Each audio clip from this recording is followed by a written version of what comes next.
बाप आता त्रास देतोय, बाप कधी कधी चिडतोय, कधी कधी रागवतोय, कधी कधी फटकून बोलतोय, हे करू नको, ते करू नको, मोबाईल पाहू नको, गाडी हळू चालव, डिसिप्लिन मध्ये राहा, हे का नाही केलं, ते का नाही केलं, उलटा का बोललास, चांगल्या मित्राच्या संगतीत राहा, चांगल्या सवयी लावून घे. का बोलतोय हा बाप? कारण की त्या बापाला मुलगा झालाय रे. त्या बापालाही कळकळ आहे तुझ्याविषयी.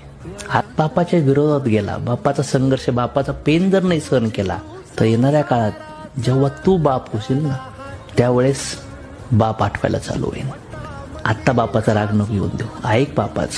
बाप म्हणतो त्या वाटेने चल, कारण की त्यांनी फाटके कपडे घातले, ते उपाशी झोपलाय, त्याने रक्ताचं पाणी केले, त्याने डिओ परफ्यूम नाही मारला, त्याच्या अंगाच्या घामाचा वास आलाय.